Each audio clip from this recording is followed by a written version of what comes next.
Hello everybody and welcome to Couple Indemnity. We are a film podcast about the love of cinema by two very dedicated film fans. I'm Hal, and as ever I'm joined by Izzy. Hi everyone. This week your selection was another classic, and a bit like one you had selected last year, Some Like It Hot.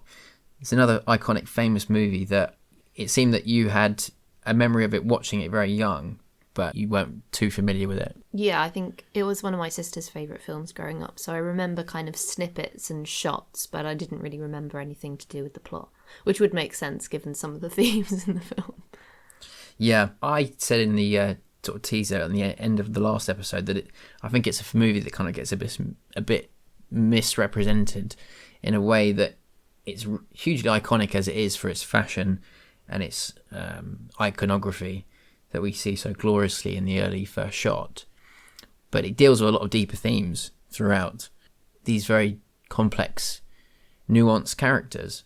And I think that it deals with a lot of unhappy and melancholy themes throughout. And it's interesting how I think the movie feels in terms of atmosphere. And for me personally, I think this is the third time I've seen it. And it feels to me very different on each watch. But it's odd because it feels like, to me, this one hasn't aged as well. A lot of movies improve on each watch. Whereas this one, for me, I'm noticing more things that are problems for me.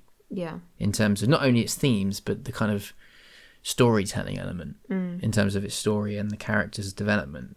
But there's lots of other obvious stark things that have been much commented on in recent media criticism, and we'll get into talking about that as well. But we'll play the trailer for you now. Won't you join me? Yes, join Audrey Hepburn as you've never seen her before, kicking over the traces and bringing to life Truman Capote's Breakfast at Tiffany's. I never could do that. Audrey Hepburn as Holly Golightly, who typifies and glorifies the glamorous playmates of this dizzily spinning world as she and George Peppard breeze through the glitter and shimmer of New York as it has never been captured before. You have a special invitation to attend Audrey Hepburn's open house on the wildest night New York ever knew.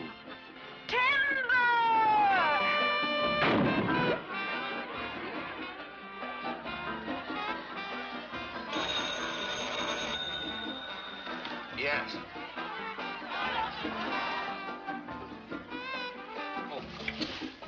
Oh, good evening, Ed. Tell you one thing, Fred, darling. I'd marry you for your money in a minute. Would you marry me for my money? In a minute. So I guess it's pretty lucky neither of us is rich, huh? Please, darling, don't sit there looking at me like that. Holly, I'm in love with you. So what? So what? So plenty. I love you. You belong to me. No.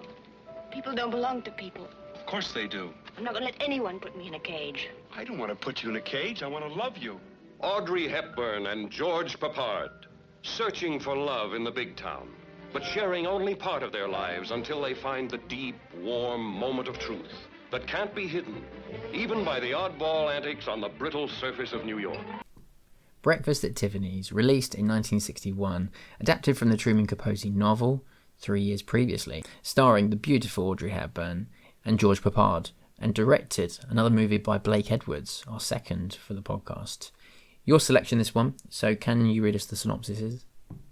A young New York socialite becomes interested in a young man who has moved into her apartment building, but her past threatens to get in the way. That's a really interesting synopsis because it does make it seem like it's far more like she's pursuing him, where it does not feel like that. Yeah. Like that synopsis makes it feel like Holly is, going after Paul, which it feels like It's the opposite, really. The other way round. Yeah, but on this watch, I think it was most obvious that Paul isn't instantly attracted to her. He's interested by her, as we kind of, that word said in the synopsis, but it's not an instant attraction even from his perspective. Yeah, I think he's like just completely captivated by her, but not necessarily in a romantic sense from the... Captivated not only by her divine look, but also just from her pure eccentricities and how unusual she is. Yeah, because she dresses like a wealthy socialite, but she lives in a dump. Like, the flat is empty. Well, that's how she likes to keep. I mean, the flat is very much a reflection of her life, isn't it? Yeah. It's empty. It's we can call it minimalist if that's a style choice, but it's not really. It's just that she has no kind of organization about her life. She doesn't want to decorate properly. I don't think she has the money to. No. I think she lives day to day. I don't know how she pays her rent, but... Well, we're going to talk about how she makes any kind of money.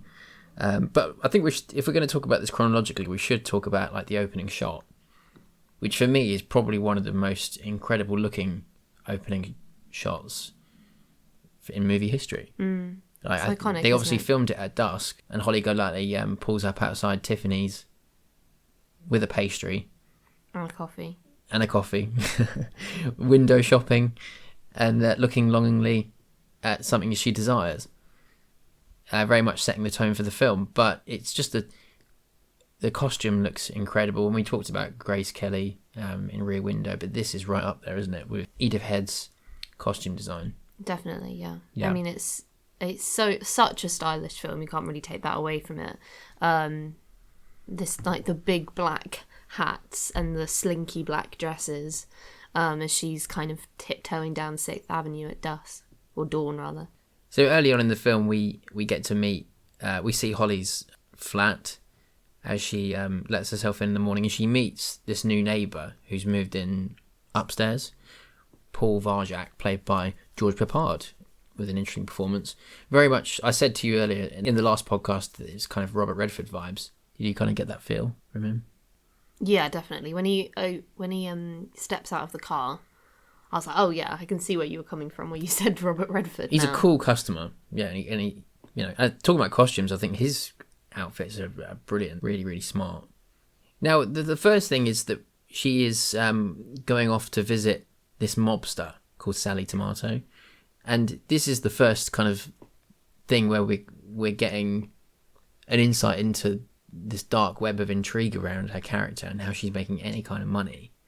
She's essentially going to visit this mobster in Sing Sing jail in New York to provide what they call a weather report, which is basically taking on messages for the mobster that can then be passed on to the lawyer. Mm-hmm. So it's very, very obscure and sketchy, isn't it? Yeah, and there's something kind of... I don't know if it's not a naivety. I don't know if she doesn't know what she's really doing. Or if it's genuine... She knows what she's doing and there's actually like an intelligence to it, but she plays it very like ignorant. Yeah, and that's very much kind of very much the thing with her personality is when we're getting to know Holly Golightly, we're questioning, is she really that naive, or is she just choosing to ignore certain things in her life? Yeah. Has she made a conscious decision to be this kind of airy fairy girl? So back at the flat, Paul, we discover, is having this kind of like affair with a wealthy older woman, Emily. Well, she's clearly, I think, paying for the flat. Yes. She's incredibly wealthy and has put him up as... Because Paul's also struggling. He's a struggling writer. Yeah. Who struggling to sell any stories and make money himself. This lady is definitely supporting him in exchange for sexual favours, should we say? Yeah. And I think that's what kind of Holly recognises early on, that they have this kind of thing in common. Because he's initially very kind of standoffish about talking about it. He's quite ashamed or he doesn't want defensive. He doesn't want to acknowledge what's going on there with her, and he doesn't want to be that honest with Holly either about it. But Holly's so kind of brash and open about it all. And this is where you can see the where Priceless got their characterization for Audrey Tauto's character, because there's something so kind of unashamed about what Holly's doing. She doesn't care, that she kind of uses men and gets what she wants out of them for a night and then leaves in the... Yeah. I mean, I think Audrey Tauto's character in Priceless is a lot more... There's far less layers to her, and she's kind of... She is what she is with her. Yes. She really is not very caring in that sense. She doesn't really care how she comes across. She is after one thing and one thing only. Whereas Holly is very hard to work out. Yeah. In that sense. For I think a lot of it. And I think it's only really until like the final third of the film where we're really understanding the true depths of Holly's psychological problems. Yeah. So one night we see her coming back with a date, and they're quite drunk, and she wants to just close the door on him. So she climbs up the fire escape to escape the day, and she goes up and she wants to go and see Paul, but she sees Emily leaving Paul's flat, and Paul is half asleep on the bed. But I think like those early scenes of men like trying to batter down Holly's door, like becoming quite aggressive, kind of shows maybe the trouble that she is constantly kind of flirting with a little bit, literally. And through these interactions with Paul, Holly explains that she's trying to save any money she can get to support her brother Fred. And this is where we're starting to learn more about her family backstory. Fred is supposedly in the army and will eventually come home soon. But she's very troubled about him, and there's obviously stuff that's not being said here, because she has a nightmare about him one night when she's falls asleep on Paul's lap. Yeah, she's clearly very defensive about details about her past and doesn't really want to go into detail about it. And this is why she's very hard to work out, because she's happy to share some aspects of it. Like, she volunteers that information about Fred, but she doesn't want Paul to pry any further. Yeah. And she's very defensive about anything she's questioned on. Yeah, there's something very kind of conflicting and destabilizing about her character at this point in the film, because she seems so unpredictable. Yeah. And then from there we get probably one of the most memorable scenes in the film, and it's definitely one of the scenes that I always think of when I thought of Breakfast at Tiffany's, is this crazy party scene that feels very Mad Men-esque. Yeah, it does. I can see where you get that comparison. It's a strange party because this this apartment is so bare. It's not just bare; it's suffocating. Like, there's no room in the flat at all to hold such a party. No, you could barely hold a dinner party in there, let alone a house party. And yet all these like really influential people turn up, so wealthy kind of people. Showing the circles that she's running in. Yeah, wealthy people, artists, socialites, all sorts of have walked in, including this famous like Brazilian politician and a wealthy American rusty trawler.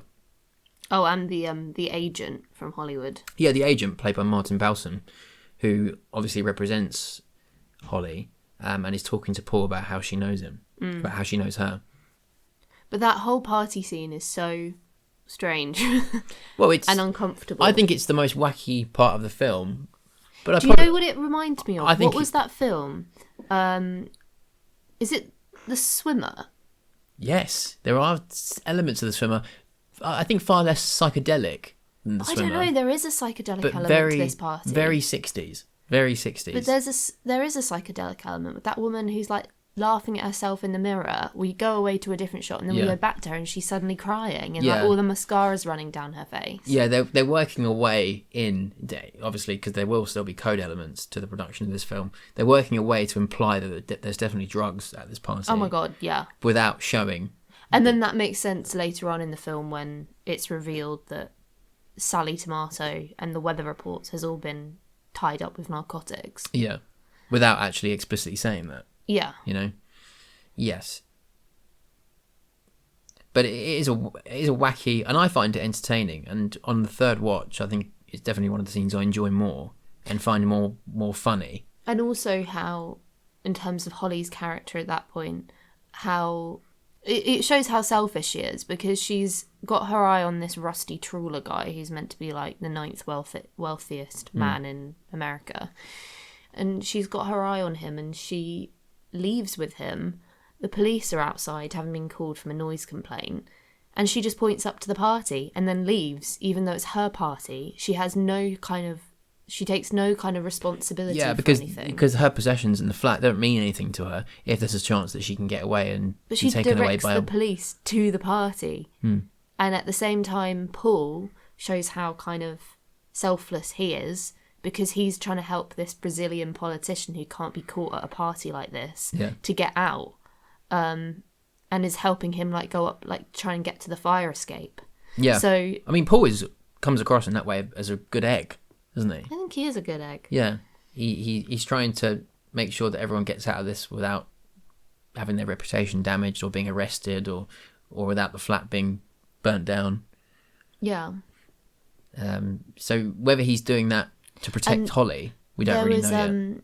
Again, there was elements of other films for me in that regard, like a little bit like Gatsby or something like that, where Paul's almost like a Nick in that regard. He's just watching all of this unfurl as like an outsider. That's a good comparison, yeah. And just watching the chaos unfurl and then having to pick up the pieces of Daisy and Gatsby's like chaos. Yeah. Like for me, there's very much a kind of Nick Carraway in Paul's character. Yeah, I can see that, absolutely. Moving on, we kind of get to know more about this hidden backstory behind Holly's past when Emily had mentioned to Paul that someone had been hanging around outside the building, a suspicious older character. Paul goes to meet this guy. He actually had been walking on the street and realised that this guy was following him. Well, it was Emily who spotted him. Yeah, Emily had mentioned it to Paul first. Then Paul walked around the streets of New York and realised that the same guy was following him. Mm-hmm. And then he met him on a park bench in the middle of the day in New York. And this is when we get this conversation and this introduction to this character, Doc Golightly, an older man who at first we and Paul assume is Holly's father. Yeah. Because he is asking a lot of questions about Holly and wants to meet her again. It shows a picture of him with her. Yeah, but he's expecting Holly to turn him away. But we find out that it's not Holly's father, but her husband. And he wants to take her back to Texas. And Paul is obviously as shocked as we are as the viewer about this. And that she has this totally different life. Yeah, and supposedly children as well. Well, not her actual children. Not her biological children. I think it's her siblings or something, isn't it? Or like younger siblings. And they just refer to her as I guess because she's children. The oldest daughter, I don't know. Yeah. But that she'd run away. And this is where it's a bit underdeveloped for me, because it never really explains why she ran away. I mean, I guess the insinuation is that she felt trapped and she wanted to go to New York and have like a new life, but it's never really explained. Completely agree. This is one of the things that's completely brushed over, and it's never fully explored or developed to understand more about the character's backstory. That's like the whole thing kind of feels like it could be revealed it's all fake, because it feels so like a fake story, like to get this character away from her situation, to almost kidnap her in a way by this crook. That's what on the first watch I thought that's what it was. I thought it was almost like a crook pretending to know her. And then Paul falls for it too quickly. Yes, but very mixed feelings on rewatching this kind of storyline unfold on this viewing. So Paul reunites them, and Holly actually informs Paul that they were married, but that it was annulled, and she doesn't want to go back to him. But she's finding it hard to almost break this to Doc and let him down. So there's obviously the scene at the bus stop, isn't there? When they're almost set to go back to Texas together. And Paul is there still. Paul is almost joint at the hip of Holly and supporting her and helping her make the right decision. Emotionally supporting her in a way. Yeah, it's such a strange scene, because I don't know if the intention was for it to be this like deeply emotional moment, but there's something so kind of, I don't know, maybe this is like a 2026 viewer, there's something so uncomfortable about the fact he's so much older than her as well, where you're kind of just like, yeah, go on, go. For me, it's not the age gap that's frustrating, because we accept now that was a different time and that was commonplace, that there were... Yeah, well, she was 14 when they got married, that's why it was annulled. Yeah, but now on the surface in present day, we're kind of believing this situation is unfolding, that she doesn't want to go back with him. She's in the best place to meet any wealthy men. Yeah. Even though she doesn't explicitly say that to Doc. That's essentially what we're gleaning from learning about her character, that's what her motivation is. But it doesn't feel very believable to me on a repeated watch, and it's frustrating how it doesn't really flower this part of the story to explore that historical relationship. And I think it's well acted. I think I've got no problem with the performances here, or even the direction of the scenes. I think they are very cinematic, but I just find it frustrating how we're left with so many questions. I would agree. So then the movie kind of goes back into the Holly and Paul's dynamic and their kind of slowly blossoming romance that is very much taking its time to form. And for a lot of it, it's really a one-way romance for a lot of the film. And we kind of slip back into the comedy element of it as well, because we get a scene at Tiffany's where the two have agreed to spend the day together and want to be kind of like you only live once type thing and want to do stuff that they've never done before. We get a funny scene where Paul speaks to the shop assistant behind the desk at Tiffany's and asks him what they can buy for $10 if they can engrave a crackerjack ring as a present for her. And that's all very funny, and those are the kind of standout points that I'd remembered from previous watches. I think it's interesting at this point as well that Holly seems to like be giving to Paul and then she'll quickly snatch it away. So like she'll kiss him and then the next day act like she's never met him.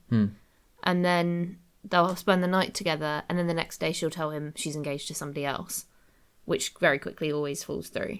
Yeah, it's just a consistent theme throughout, isn't it? She's constantly fluctuating and being unpredictable. And she's not consistent at all with her behaviour or the way she's acting towards Paul. Like there's one scene where Paul has lost her totally and hasn't found her at the flat or anything, and is looking for her. And then he finds her at the public library, and she is just a completely different person almost. She's unrecognisable from the bouncy, energetic Holly that we've seen before. She's now reading up on South America because she's identified the Brazilian politician as the man who will take her away because he's shown an interest in her. Yeah. She's doing everything she can to educate herself on Brazil. And it's not long after that when, or maybe some time has passed, but Paul comes back one evening. He's not talking to Holly at that moment, but then is pulled back in when he hears this like almighty crash in the apartment, runs in, Jose's there, and she's like tearing apart the apartment because she's had a telegram revealing that her brother's been killed in action. Yeah, and this is where the darkness kind of returns again, and where these darker themes are returning, and Holly is having a breakdown. One of the things she cares about most in life is her brother, who she no longer has in her life, even at a distance. Yeah, and I think everything she's been doing has been trying to get money and find stability to prepare for when he was going to get out of the army. Yeah, so all her plans are falling apart, really. And then eventually, both Holly and Paul... They're out of the apartment because... Mr. Yoniyoshi has brought them in. Paul's invited over for lunch because Holly is going to Brazil the next day to be with this politician. They go on a walk, and I think it's during that time that it's revealed to her that... Oh no, hang on.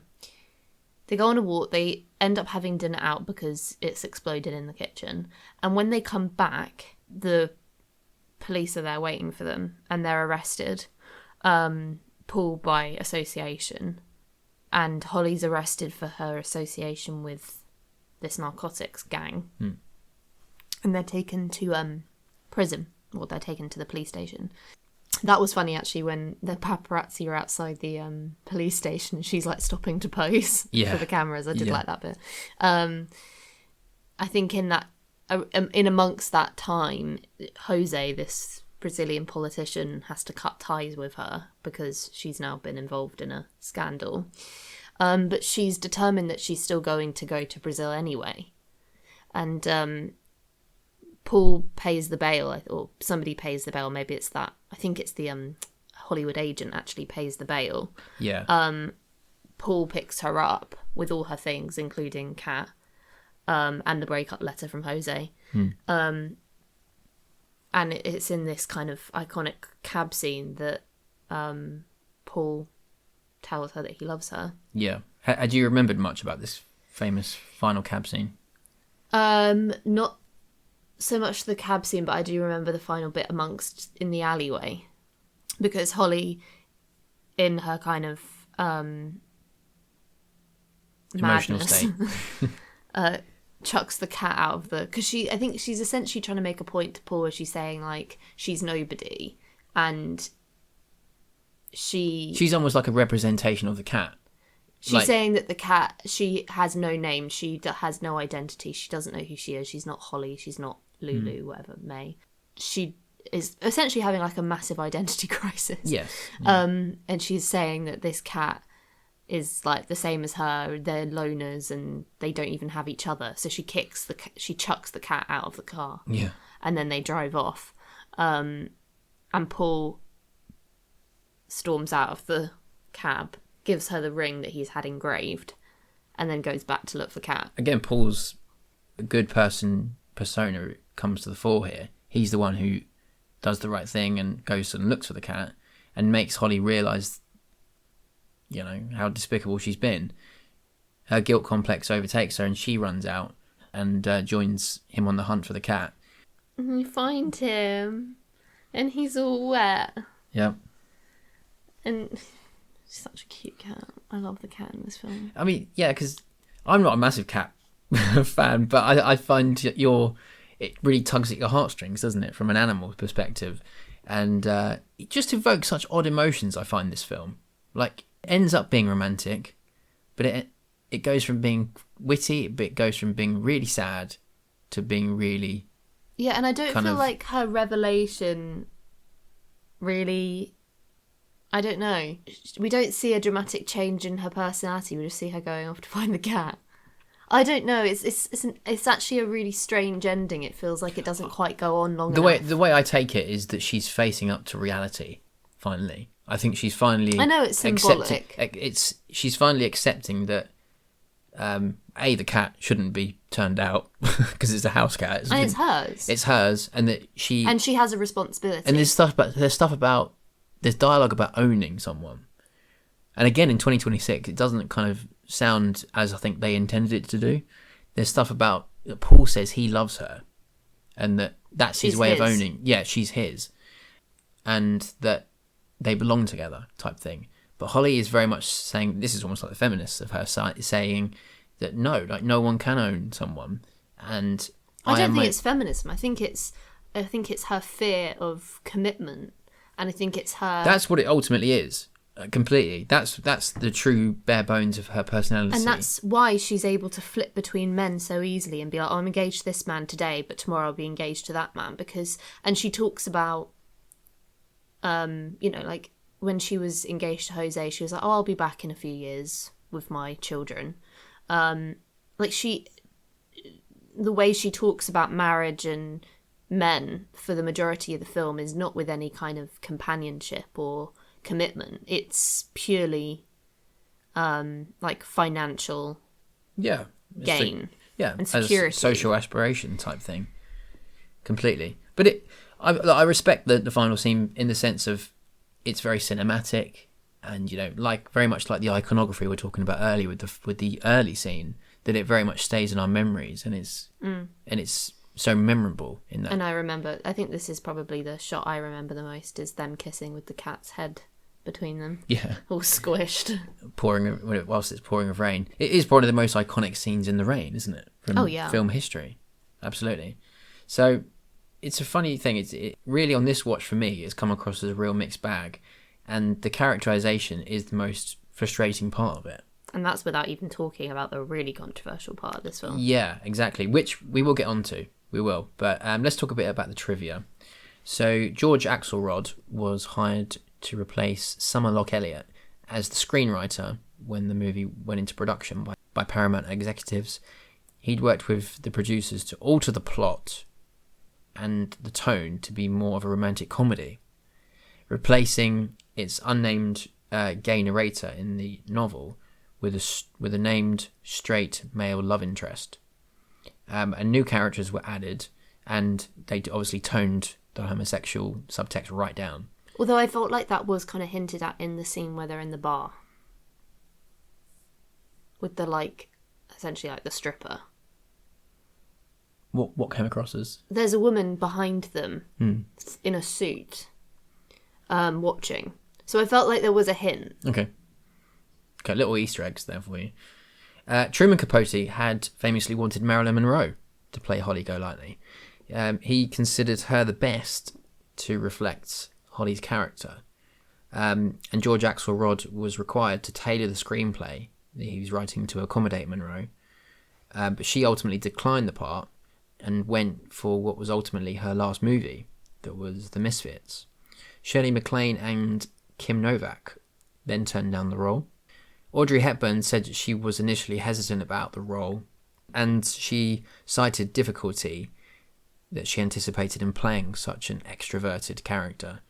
Yeah, it's very different to other things we see her play. She's usually the kind of doe-eyed, innocent, girlish character. Yeah, she brings her dainty energy and her elegance to the role, no doubt. But she doesn't usually play characters with such kind of dark backstories. She doesn't usually play unlikable characters. That's true. Holly is not a likable character. Very rarely. Yeah, that's a good point. Steve McQueen was offered the role of Paul, but declined it because he was under contract with United Artists. Jack Lemmon was approached, but was unavailable. And Robert Wagner was also considered.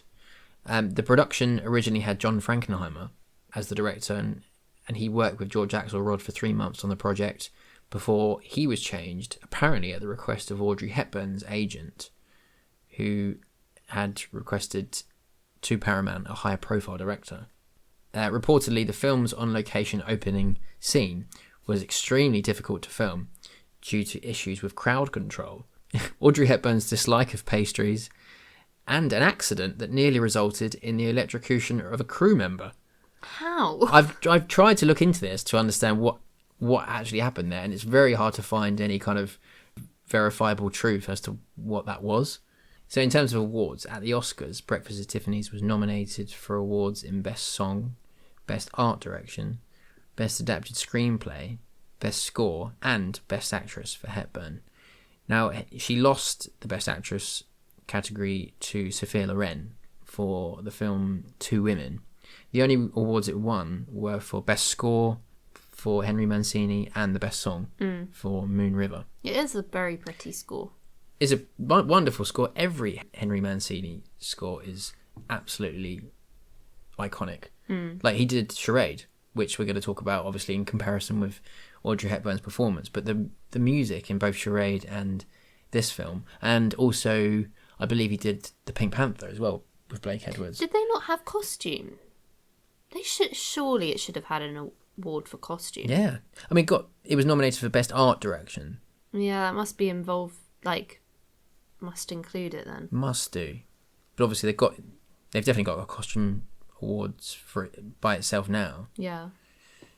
Well, let's talk about the performances. So Audrey Hepburn as Holly. This is our second of her performances for the podcast after Charade.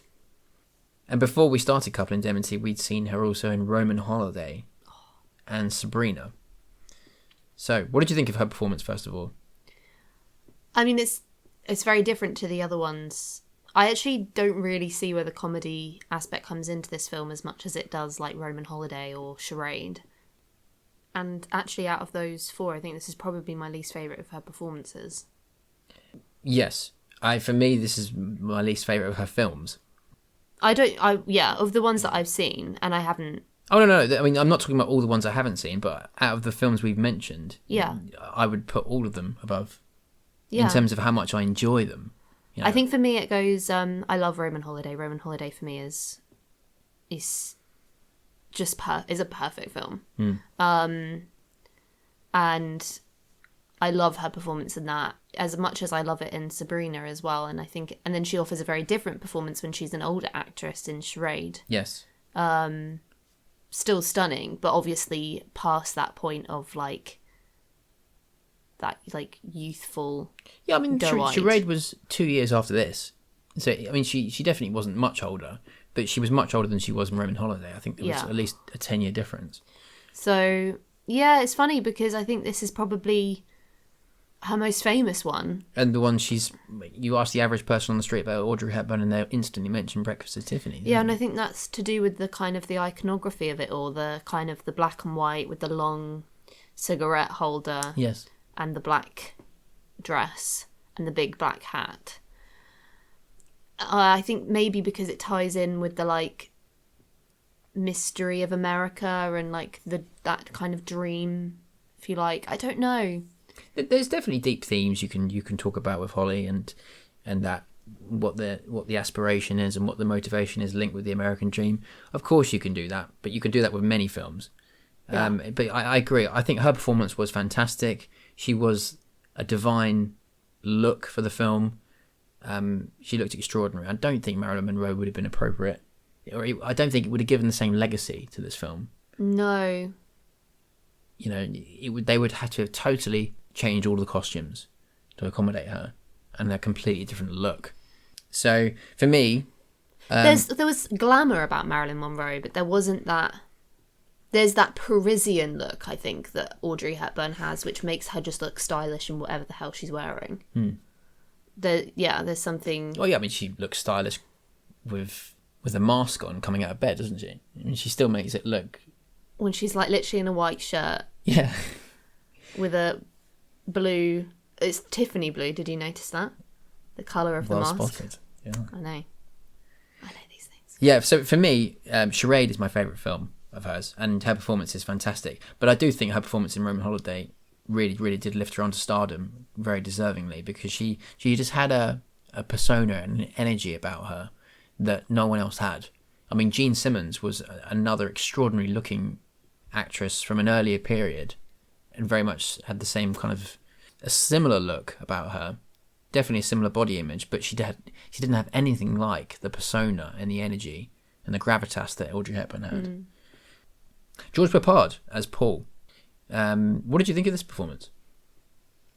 Well, he kind of offers that kind of solid performance in comparison to the like airy performance of Holly. Yeah, and you kind of need that. You need a dependable. And I think interesting that they kind of went for a blonde like actor, because it is in contrast to a lot of the men that we see in the film that are kind of these like dark-haired men of mystery. Like there's something more open and that kind of Robert Redford-esque performance. Yeah, you can paint the comparison to Redford, because Redford, I think it was only a couple of years after this that he would have broken through with films like Barefoot in the Park with Jane Fonda and things like that. So there was definitely more of maybe a market for kind of lighter blonde actors to start breaking through, and then we had Paul Newman and Steve McQueen. But yeah, I respect this performance, and it's unique because I haven't seen him in much else, at all.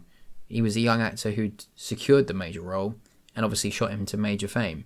And looking at his filmography, I haven't seen him in any other movies. He was in The Carpetbaggers, which was quite a highly rated film. How the West Was Won, which was obviously a big epic western with Henry Fonda. But as he got older, in the 80s, he went into television. He had a long-running role on The A-Team, which I think probably was his most famous show or film in the latter part of his career. And he died very young in the late 80s, I believe. Patricia Neal as Emily. I mean, she's not in many scenes, is she? She's maybe in like 3 or 4 scenes. But actually, we can make the comparison between her and the older woman in Priceless, because that's obviously what they're based off. Similar, isn't it? It's these older, wealthy women who are supporting younger men as like a gigolo, because they need that companionship. Maybe they're also in it for the sex as well. Yeah, I don't if it's about control or if it's about companionship? Like, is it genuinely loneliness? Because that's what comes across in Priceless. And I think it kind of is hinted at in this as well, when she is like trying to give him a check to take Holly away on holiday, but still expecting him to come back to her afterwards. Yeah, I mean, but also... But he's like, no, I'm actually leaving you. And she can't understand or accept it, because I guess money has always kind of bought her what she wanted. This character, there's not much depth that goes into her at all. She's very much used as just an instrument in the plot. But you're talking about costumes. I think her costumes were fantastic as well. And she was a very beautiful woman.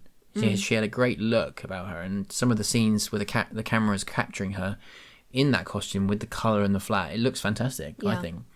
But Patricia Neal, I'd forgotten she was even in this movie, because she was a very respected actress from an earlier era, again from the late 40s, early 50s. And she had big roles in the early science fiction movie The Day the Earth Stood Still, Elia Kazan's A Face in the Crowd, which is on the podcast list. And she was married to Roald Dahl, of course. Yeah, that blew my mind when I read that yesterday. Yeah, she had 5 children with him. So that's very interesting. I've seen her in another very underrated film, a movie that I'd never heard of before. It's called, and it is on the podcast list, and it's called The Subject Was Roses, with Martin Sheen and Jack Albertson. The film is about this young World War II soldier who comes back from service to his parents' small flat in New York, and he realizes that his parents' whole relationship and dynamic has really soured in the years that he's gone, and he's living in quite a toxic environment, and he doesn't know how to kind of process it. It's very interesting, and Patricia Neal is wonderful. They all are. It's just 3 of them in the movie, but I'm looking forward to maybe covering that soon. Yeah. Some other performances: Buddy Ebsen as Doc Golightly. Looking into him, I wasn't aware of him at all. In his much younger years, he was a very accomplished dancer, and he appeared in a lot of those Hollywood musicals of the 30s, like Broadway Melody.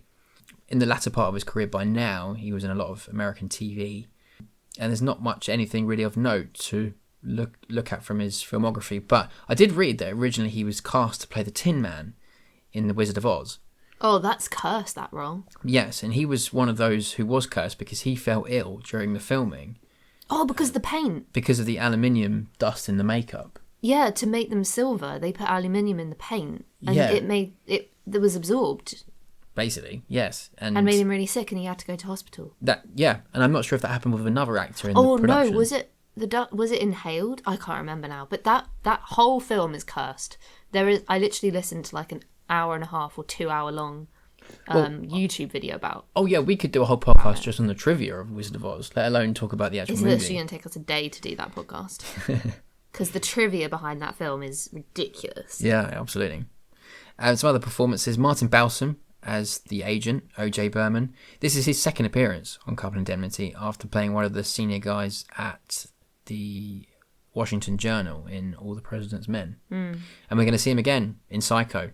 Now, Mickey Rooney as Mr. Uniyoshi. Let's talk about the elephant in the room here. It's so uncomfortable. So you hadn't remembered this? No, I from clearly memory? blocked this from my memory. Yeah. And this is one of the things that I think has very much dominated the legacy of the movie. Other than the iconography and Audrey Hepburn and the costumes and all of that, it gets very much name dropped as one of the movies that should never have been a success, when we get a lot of narrative around how issues are represented differently in not only media but in movies today and things like that. Obviously they wouldn't do it now, of course they wouldn't, but watching it's extremely unedifying, but it's also very embarrassing. And one of the other things I think is key to note is it's just not funny. It's not funny, and it doesn't add anything to the story. So you just wonder what on earth possessed them to do it. Well, I can tell you from reading the trivia, because it was interesting to read into. So I'll read you a little bit about it. And it's very much as to why they did decide to do it. So one of the Paramount producers, Richard Peppard, said in the years after that he had wanted, during the production at the time, to recast the role. but he was overruled by Blake Edwards. Apparently, Blake Edwards wanted to use that character for light relief in the movie because he thought it was necessary. And years later, Mickey Rooney, he went on to live many, many more years. I think he only died 10 years ago. He said in 2007 that he was, over the years, more and more heartbroken regarding the criticism, saying that obviously they had fun doing it, and he would never have taken the role if he thought it was offensive. So that's why they chose to do it at the time. And obviously Blake Edwards' influence as the director kind of overruled any decisions to change it. But it is a real shame because Mickey Rooney was one of the biggest stars in Hollywood in his younger years. Extraordinary career to look up. And this is the first film we've covered of his for the pod. Very much paired up with Judy Garland in the late 30s. He made over 300 films across 8 decades. Yeah, incredible. And before his death in 2014, he was one of the last surviving actors from the silent era. Definitely one of the top box office movie stars of the late 30s and early 40s. And we've seen him before the podcast. We watched him as an old man in Night at the Museum. He's with Dick Dick Van Dyke. Absolutely, yeah. And we will see him again in It's a Mad, Mad, Mad World, which is one of my all-time favourite Hollywood comedies. It's a real epic, and I can't wait to cover that. But very unfortunate, isn't it, to watch this?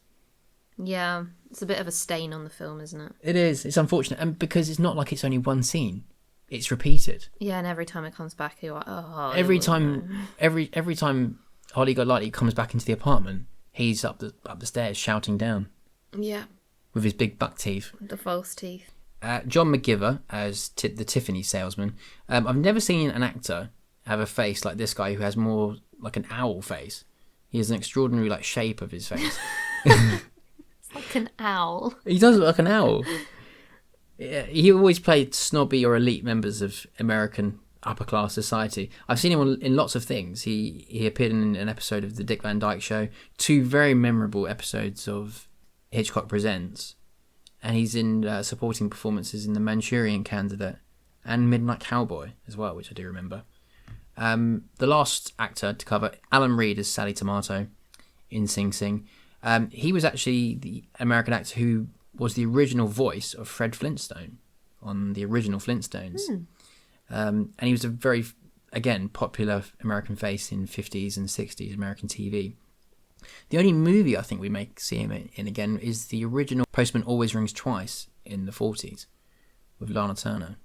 Blake Edwards, this is the second of his movies we're covering on Couple Indemnity, after a very different viewing experience with Days of Wine and Roses. I mean, any parallels we can paint with that film? Apartments. Apartments and the dark themes kind of underlying it. Oh, but Days of Wine and Roses is so much better. It is so much better, so much more developed, and so much more moving, isn't it? Yeah. But we're going to talk about it again because the Pink Panther, which he made after this, the original one, I can't wait to cover that. That's really, really funny. And Experiment in Terror, I think we're definitely going to do as well. So look forward to that. So what was your final rating? Yeah. Well, I've given it 4 because I think the kind of the legacy of the film, it's a classic, it's very stylish. I've said that it's lavish, it's romantic in places, and perhaps the best cat in cinema history. I love the kind of scandalous themes for the early 60s that it kind of doesn't quite go deep enough into, but it does have them there. The kind of shameless gold diggers, the kind of the sex workers, the drug busts, the gangs. I think Hepburn, even though it's not my favourite performance of her, she's always magnetic, even in such an unlikable character.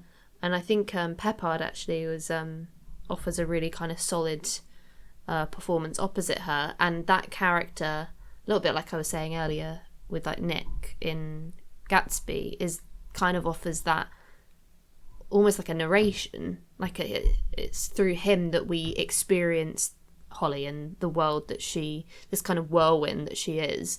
So I think that works. And the fashion, I mean, is kind of what supersedes the legacy of this film. Classic kind of Edith Head style, but it hasn't aged particularly well in places, and I do think there are flaws in its storytelling. Yeah, I think overall, I think we're very much in agreement. I was much more familiar with the film, but even on a third viewing watch, it did. I think I had my worst viewing experience of it on this occasion, and it'd been at least 4 years since I've last seen it. I admire the film very much for its look and its iconography, Hepburn's performance, but I do have some issues with it, as we've mentioned, and I think it just feels very underdeveloped at times in terms of the storytelling and the characters, and the obvious stuff that we've mentioned. So it's a bit of a mixed bag, but in terms of how much I respect it and the iconic moments, the final scene, the intro scene, I think 4 is fair. It's a respectful 4, isn't it, really? And we very much appreciate the legacy of the movie. I enjoyed that. I enjoyed going into the depth of it, and showing it to you properly for the first time. Why don't we take a quick break, and we'll be back with my next selection.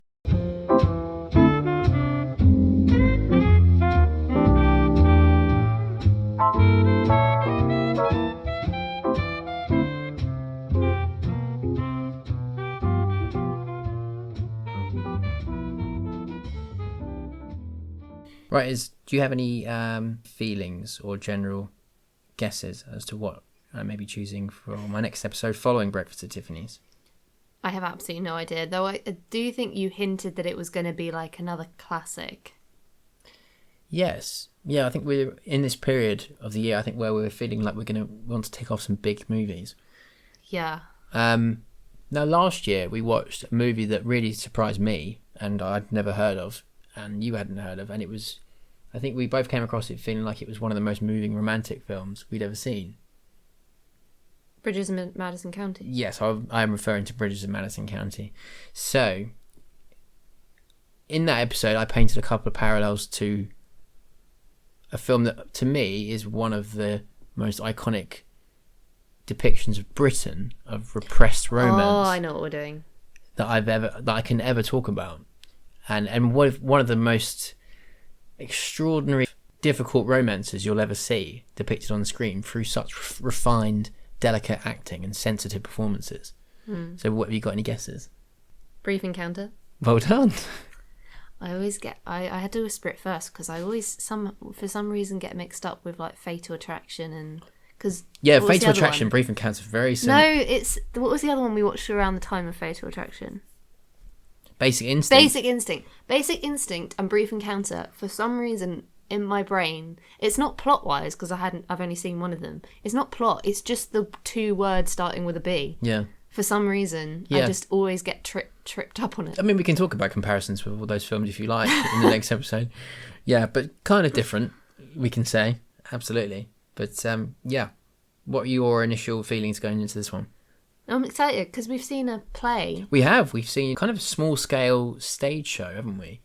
At George Clooney's favourite theatre. Yeah, which is the Mill at Sonning. Yeah, the Mill at Sonning, which I always seem to forget the name of, but it's a very, very interesting venue, and we did see a really interesting stage adaptation, almost around the bar area. It was in the bar. Yeah, it wasn't actually on a stage, but it was a very interesting performance. And we need to remember also that it's based on Noel Coward's story, who wrote the screenplay for it. So, 2 absolutely iconic performances, not only from Trevor Howard, but particularly Celia Johnson, who for me delivers one of the all-time older female performances from British movie history. So very much looking forward to that. And it's our first David Lean movie as well, which is another important thing. So there'll be many more of those to come. Look forward to that. Well, we've been Couple Indemnity, and you can find us on all the good podcast platforms, including Apple, Spotify, to name a few. What's our email address, Izzy? coupleindemnity@gmail.com. Yes, we are. And you can hit us with any feedback or recommendations. And obviously, we are on the socials on X, Blue Sky, and TikTok, which is @Couple Indemnity. Well, I've been Hal, and she's been Izzy, and we'll be back next week with Brief Encounter. See you then, guys. Bye, guys.